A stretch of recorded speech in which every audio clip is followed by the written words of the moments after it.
Firearms technologies, new time or modern firearms, short videos. Recently, I tried many new topics in videos, but suddenly I found that there is a too long time not to make one of my oldest series, the Black Powder Time videos. So in this video, it's time to come back to my initial videos. This time, let's talk about an old American firearm, and meanwhile, it also was one of the rarest weapons in Civil War. When we see the Lindner Carbine or Lindner rifle, I believe you must see its iconic range open method, and at the same time, we can naturally associate it with the whole rifle. But the hammer of the Lindner rifle was equipped on the side, and it was not like the hammer of the whole rifle that was set on the top of gun body. Compared with the Lindner's gun, the whole rifle was an older firearm and was born in the flintlock time, but it still survived into percussion cap lock time after modification. As for the details about the whole rifles, I'm afraid we must talk about it in my future videos. Now, let's continue today's topic. Nowadays, we still can see the digital version patent on October 2nd, 1860, and some collections of the Lindner carbines and rifles. Typically, this is a kind of a percussion cap lock and a paper cartridge firearm. Although this was a new percussion cap lock firearm that was invented in the 1860s, it seemingly still used a similar ignition design with the old percussion lock muzzleloader that were built in the 1840s or even in the earlier years. So in the background of the history of firearms, almost stood on the entrance of the metallic cartridge stage in the years of 1860s. More and more firearms that used metallic cartridges appeared, such as the Burnside carbine and the Sharp's rifle. Both were used from 1857 and 1850, respectively. Lindner carbine might have been obsolete when it was burned, but the Lindner firearm was still a unique and iconic system. The shoulder could pull and turn the small handle, just like the operation of using a bolt-action rifle, in order to make the chamber in the unlock mode. Then, due to the spring pressure, the chamber can jump automatically,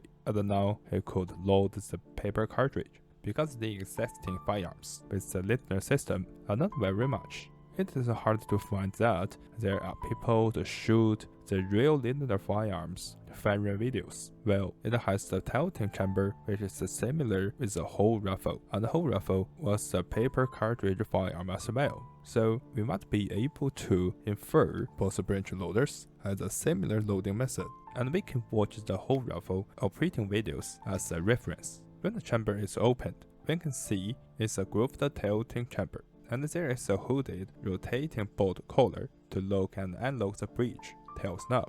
Compared with the similar tilting breech of the whole rifle, the Lindner system was different, or we can think this was a kind of innovation and upgrade. The mating of the grooved tilting chamber with the hooded collar was intended to provide the gas seal that the whole rifle did not have.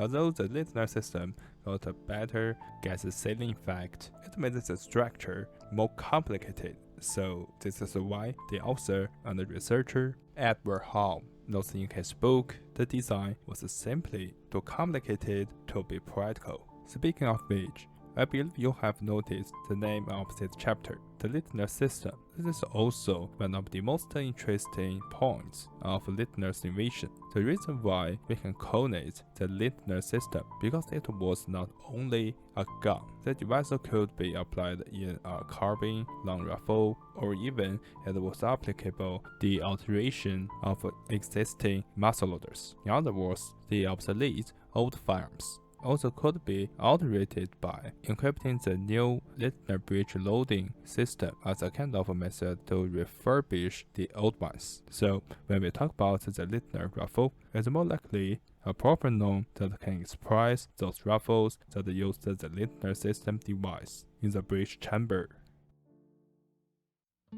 The Lindner system as a kind of system that could be applied in carbines, rifles, or the alteration of old-type muzzleloaders was a very unique system that was designed in the invention of Edward Lindner of New York. according to some information, the first prototype of the Lindner rifle was based on a Swiss model 1838 musket. In other words, this first prototype was an alteration firearm. When mentioning the Swiss model 1838 musket, it seems it's not easy to find it. Well, compared with the Swiss model 1838 musket, the Swiss 1842 musket is able to be found on the internet easier. If we learn more about its history, this type of musket was built from the year 1817, and then it was converted into the percussion cap lock musket. It should be during the years from the 1850s to the years of the American Civil War. This kind of Swiss musket was introduced into the United States for military use and civilian use. Thus, this Swiss 1838 that was used by Lindner in his new invention should be this type of gun, but this might be built in the year 1838, so maybe it was documented the Swiss model 1838 musket. Finally, but anyway, this is not a very important point, because whatever the musket, we can confirm that it should be a common percussion musket. So we still can learn that Lindner finished his new invention by modifying a common musket at the initial stage. In January of 1859, Lindner submitted his new breech loader that had been converted by the Lindner system for the Ordnance Department.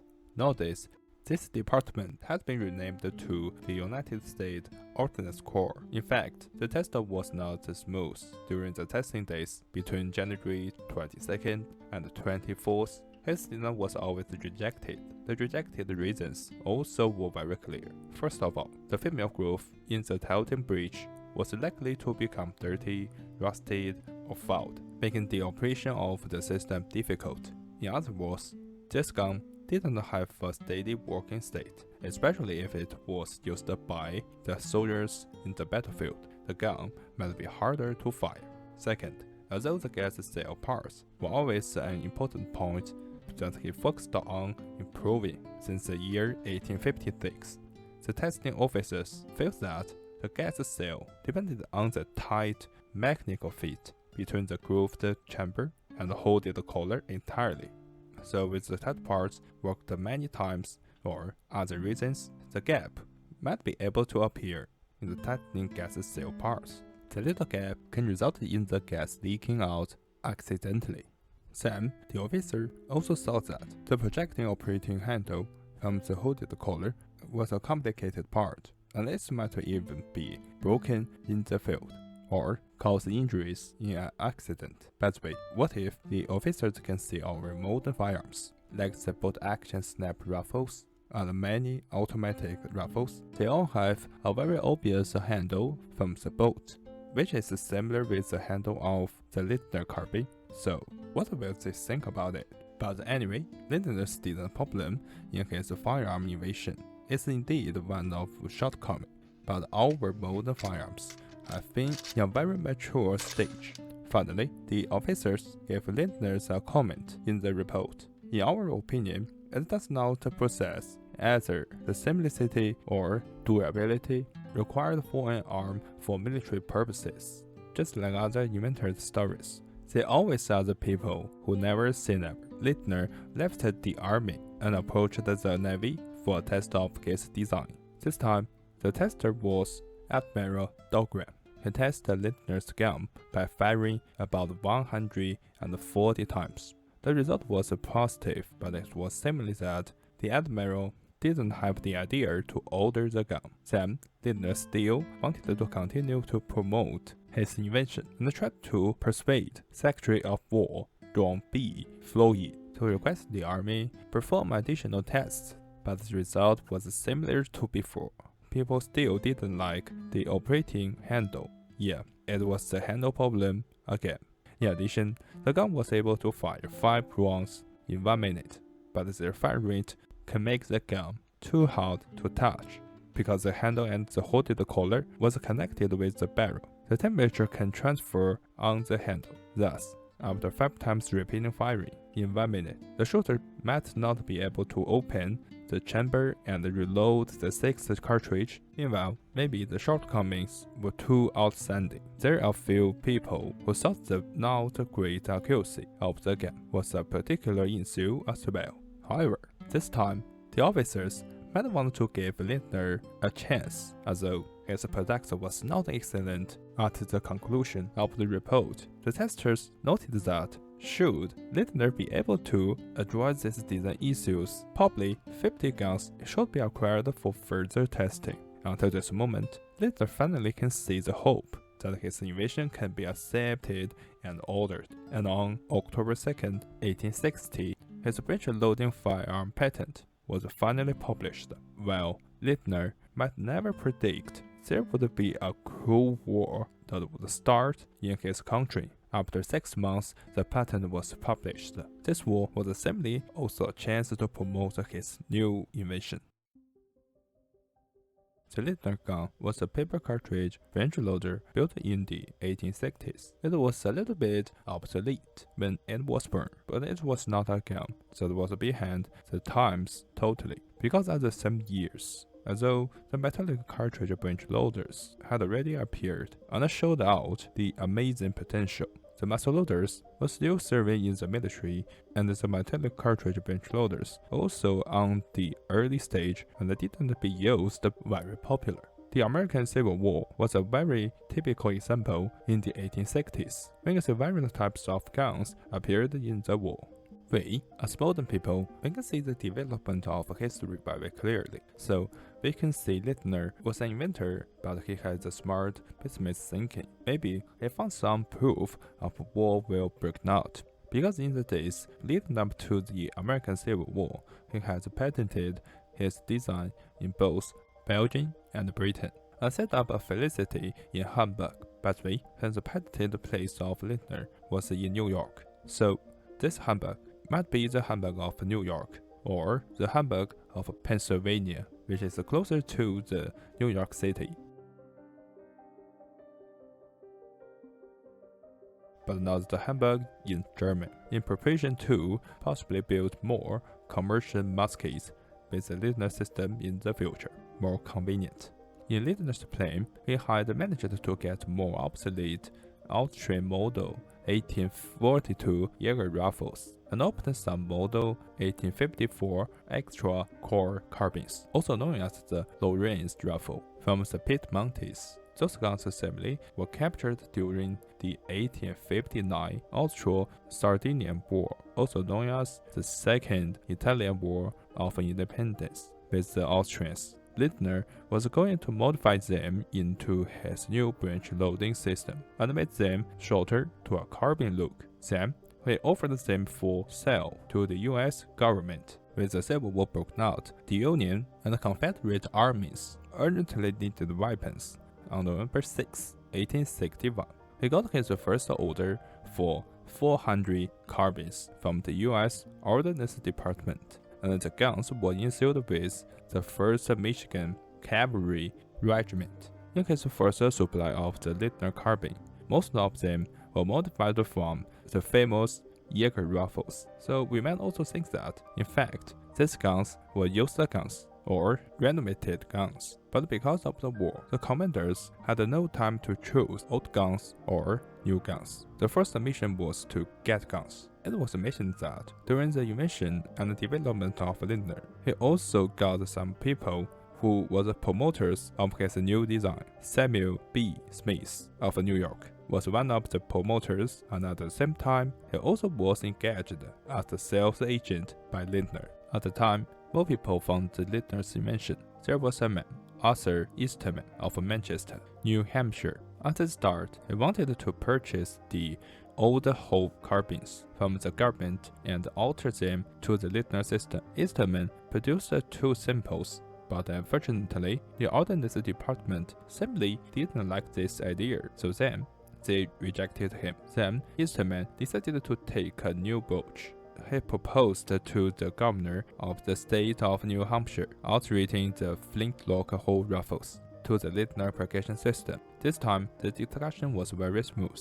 the governor agreed to it, and Eastman cooperated with Seb'xArmedCafé to alter 200 flintlock hole rifles. Additionally, Seb'xArmedCafé, its full name was Seb'xArmedCafé Manufacturing Company, which was a local company in Manchester, New Hampshire. Because of the war, the company had to start more military production, although it was a cotton textile company. During the Civil War, southern cotton became scarce, so the company's foundry made over 27,000 muskets and 6,892 Lener carbines. So Seb'xArmedCafé also was an important character in the Lener carbines story. Back to the Eastman project. The conversion process was not easy, and it took several months, with guns being delivered to Seb'xArmedCafé from July to the end of November. In 1861, however, the worst point was not on conversion, but on finishing. Because the state changed their plan, they decided not to accept the guns for some unknown reasons. Finally, Eastman sold off the altered whole rifles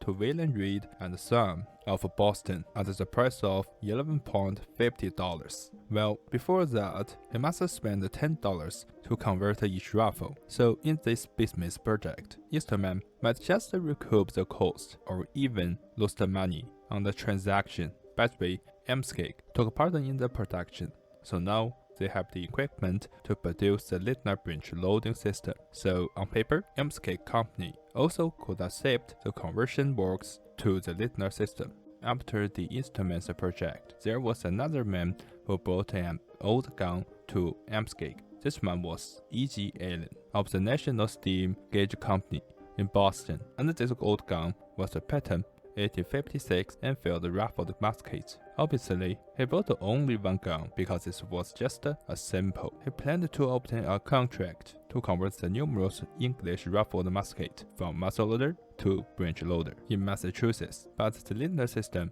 simply had some misfortune that anyone could make money from it, like everyone else who wanted to make money with Lindner firearms. Allen's plan wasn't accepted by the state of Massachusetts as well, but Allen didn't want to give up because he saw that the state acquired about 4,000 older M1841 rifles known as the Mississippi rifle. He managed to obtain 3 of them to the Lindner system as a sample. In order to make less commercial disputes, Allen came to a patent royalties agreement with the inventor, Lindner. He would pay the inventor for the right to use the patent. Besides these works, Allen managed the plan that he wanted to alter the guns for the state of Massachusetts and sold the altered guns to the other states.